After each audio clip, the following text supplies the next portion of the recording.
I'll give you guys a second to tune in. Today we're going to be talking about back training and about how to optimize the engagement into your rhomboids and, more importantly, your lats. So I have my amazing boyfriend here who's filming this for me because I'm going to be moving around a little bit and I'm going to need a couple of different angles because I can't really do that set up on my tripod. So he's going to be here, maybe talking to me a tiny bit as we're moving around and reading the comments out to me. Do we have any viewers yet? 3. We have 3 people. Okay, so drop some comments in. My boyfriend's gonna read them out. Do I have any comments? Shelly says hey. Hi, Shelly. Cheryl said get cooking, Brendan. Did she really? Yeah. Actually, after he films this, he's gonna cook us a delicious supper, so very handy to have around. All right, so back training. Back is one of those muscles that are, well, back is a lot of muscles. There's a lot of muscles in your back, but training your back takes a lot of different things because there's so many different muscles and there's so much going on, and it's very easy for muscles that we don't want to be working to take over. So the easiest example is your arms. So again, when we're working our back, we want to be focusing on our lats and focusing on our rhomboids. So that's kind of like our mid back, a little bit of upper back, a little bit of lower back. Those are kind of like the focus areas for most of you guys in your program. But if you are not setting up your exercise properly, if you are not initiating your exercise properly, and if you are not contracting your muscles properly, you're going to be losing a lot of the benefit of certain back movements. Something that we do a lot is get super caught up in using our arms to train our back, and then really all we get is an arm workout and some shitty internal rotation into our shoulders. So I'm going to be giving you guys some tips. We're going to go through 3 back exercises that pretty much every one of you guys will have at least one of these in your program.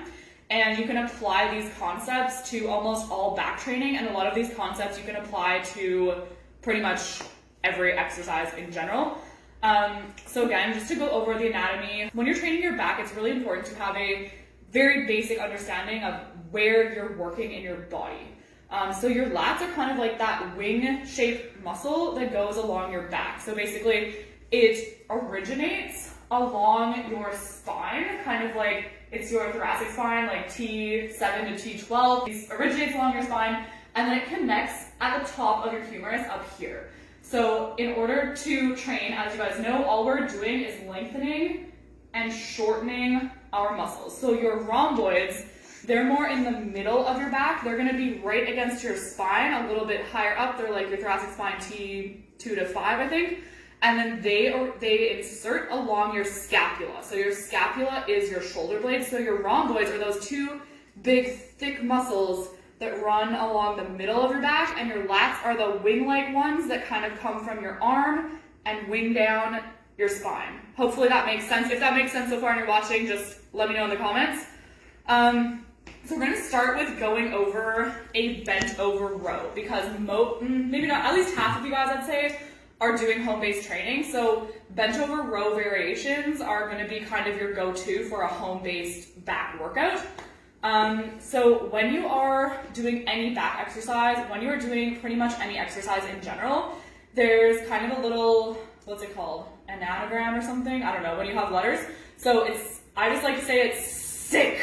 So it's like SSICC. So set up, stabilize, initiate, control, and contract. That's what you want to think about when you're doing a back exercise, and that's what you want to think about for almost every exercise. You can kind of apply that. So we're going to start with a bent over row. So when we're doing this, we're going to be recruiting a decent amount of rhomboid and a decent amount of lat as well. Lats are the ones that are tricky because those are the ones that are harder for us to usually engage. So when we're getting into our bent over row, if you guys have watched the rear delt video, again, I talk about the stance in that one. So I'm not going to go too much in detail in the stance and the setup, but essentially you want to make sure that you have a stable foundation. Can you see me good on the screen? Am I good? Okay. So stable foundation, plant your feet, drive them in hard just like you would in any exercise. Then you're going to hinge at your hips. You're going to lower your body down. So again, this stance in general needs to be something that you feel steady in, you feel stable, and you feel secure in. Because if you can't even hold this stance in general, it's going to be a struggle to effectively optimize your back training. And again, you want to keep your body low, about parallel to the floor. If you're up here and you're trying to row, it's going to be a big struggle because the weight is not going to be moving in the correct direction to optimize the fibers in your back muscles. So again, stabilize your feet down, hinge at your hips, body low, head in line with your spine. This is a thing I see with almost everyone. For some reason, they like to look up or they like to look down. But with anything that requires bending over, head in line with your spine. Anything that requires anything, head in line with your spine. So head is neutral, so you have your weights here. You have a little bend in your knees, plant your feet down. Now again, you gotta think about what you're working. So if we're working our arms, which we're not, it would look like this because we're using our arms. So again, we wanna use our back. So that requires opening up through your shoulders and aiming your elbows, not just up. A lot of people like to aim their elbow up into the sky. This causes internal rotation at your shoulder and essentially drives your chest down, causing more of that horrible posture we get from sitting in a chair all day. So we want to open up through our chest to fully shorten the muscles in our back. So again, getting into that bent over position. Now we're going to open up through our chest, drive our elbows back towards our hips, towards our butt, not up to the sky. Initiate, so I'm stable and I'm set up. Now I'm going to initiate with my back muscles. Now I'm going to control it and contract it at the top. Now here, you want to be pushing your shoulders down away from your ears to fully contract into the back and not just use your traps. Again, we're using rhomboids and lats. Now we're going to control the movement on the way down, pushing those weights down. We want to work both directions, get the most out of it. You're doing it anyways. Now again, aim your elbows down towards your hips, pull up, shoulders down away from your ears, squeeze into your back, and then down. So a couple of the common mistakes: elbows driving up into the sky, chest dropping down, not being able to hold your stance, being up here and trying to row, or being standing like this with your quads out in front of you trying to row. And that's pretty much it. Does anyone have any questions on a bent over row? This is the basic version. If you guys have questions, drop them in the comments. I'm going to do like 3 reps and you can just film me doing these couple reps so that it makes sense.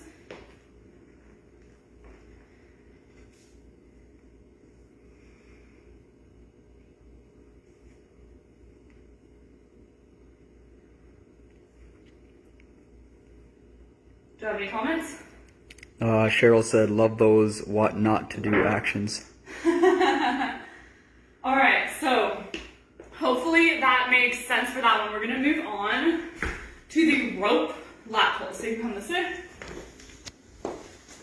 So if you guys have gym-based training, or if you guys have a cable machine, you'll probably have rope lat pull-downs. Usually these are gonna be in your first or second phase of your training because they're one of the best exercises for learning how to actually feel and use your lats. So again, you're gonna grab your rope. You can also do these with a bar. I like to start with the rope because it gives you that free range of motion, so you can get a greater range of motion instead of that fixed range with the bar. So you're gonna grab your attachment. Again, you wanna hinge forward. If you start doing a lat pull down with your body straight up and down, you're not going to get that full range. So again, you want to hinge forward, bring your body down. Again, not too low, we're not all the way down here. Hinge forward, head in line with my spine. Again, I don't want to be looking up, I don't want to be looking down. All the same concepts apply. So I'm set up, I'm stable. Now I'm going to initiate, and I'm going to initiate with my lats. Remember, your lat inserts at the top of your arm on your humerus, and it originates on your spine, all along your spine. So we have to keep that in mind. Here we want to get that stretch because all working out is lengthening and shortening your muscles. So here with my shoulders pulled forward, I'm in my fully stretched out position of my lats. So now I want to drop my shoulders away from my ears. Can you see my lats engaged there? Can you see it? So there, engaged. So this is my initiation. I'm initiating with my lats as opposed to pulling straight down with my arms. No lat engagement, okay? Here we go, head in line with my spine, initiate, control. Now, can you see my lats popping out? Yep. Chest is still up, chest is not cave forward. As soon as your chest caves forward, you're gonna lose that engagement into your back. All right, so shoulders down away from your ears, engaging my lats, pulling, pulling, pulling, opening my chest Keeping that full range of motion, bringing the rope basically to my thighs, and then controlling it back up. We want to control both directions. You're in the gym, you're working out anyways, you better get the most out of every single rep. So this is what your reps should look like. Reset, initiate, control, contract, control it back on the way up, stretch it out, engage, pull back down. That is the way you should be doing a lat pull with a rope for the first pretty much year of your training. Once you are very, very, very, very, very, very good at engaging your lats, you may be able to remove that initial setup stage, but again, I have very good lats and I've been practicing it for like 9 years and I still do it that way, so I would recommend always doing it that way. A few common mistakes, I'm going to drop the weight way down for these ones, is going to be, again, the wrong setup. So either your legs are going to be way out here in front of you and you're going to try to pull like this, or as you start to pull, this one is very, very, very common, chest caves. Or your rope doesn't flare, your rope stays in here, chest caves in. When you're pulling, if you find that your chest is caving in, as you're midway through your pull, you almost want to think about flaring your chest up. Now we don't want to arch our back like crazy person, it'd be like this, but as you start that pull, when you have weight on here, when it's loaded, as you get to that midpoint, think about keeping your chest up, pushing your boobs up, flaring your chest so that it doesn't collapse. Does that make sense? Does anyone have any questions on the cable lat pull down? Do you have any questions? Do you have any comments? No. You guys are quiet. How many viewers do I have? 3, I think. Oh, there's only 3. All right. All right, so we're gonna move to the cable lat pull down. Someone maybe come behind me. Yep. Please. Okay. So this one again is gonna be focusing on your lats. You'll probably feel it a little bit in your rhomboids, and that's perfectly normal, perfectly fine. So for this one, the same setup is very important in terms of engaging into your lats right off the bat. So I don't have a seated lat pull down. Most of you guys who are using a gym will have a seated lat pull down. That one is a little bit better than like a kneeling or standing version because you can lock yourself in. So again, set up and then stabilize. So right here, I'm not as stable as I would be if I had my feet locked into like a machine at the gym. So this is kind of suboptimal, but we gotta make it work. So again, lengthening and shortening our muscles, we want that weight to pull us up. Here I'm opening my chest. I'm not sure if you guys can see that, but I'm opening my chest. Now I'm going to initiate with my lats. So I'm going to initiate here. Can you see my lats engaged? Can you see that? Yep. Yep. Okay, so now I'm going to pull with my lats. Squeeze it down, stopping about at my lips, engage, and then back to my starting position. If I were to just do this with my arms, I'm going to show you the difference. I don't even know if I can do that. It feels weird. Do you see a difference there? Can you tell? Yep. So here, lats.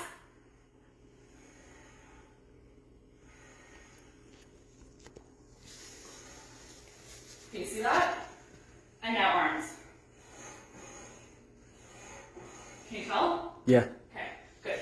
So now, if you want to come to one side, I'm going to do one of the ones that are frequently, uncommonly performed. So a common thing I see at the gym all the time, and I don't know why I don't, but again, we want to think about our muscles, where they insert, where they originate, and what we're doing with them. We're lengthening them, we're shortening them.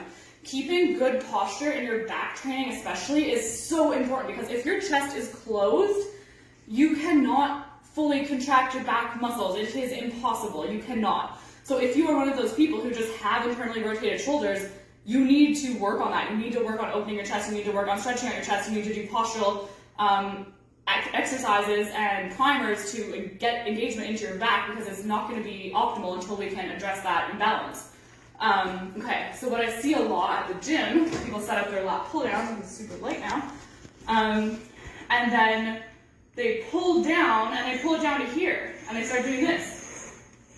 Like, and I'm not sure what that is doing, but again, as soon as you come down here, you've turned off your back. Like I'm essentially doing a tricep push down, and I'm not even doing a tricep push down because all they're doing is this, okay? So you have to keep your chest open, engage, pull, and the other common one that I see all the time is like no engagement, pulling straight down, they're using is this big momentum. No engagement to the lats whatsoever.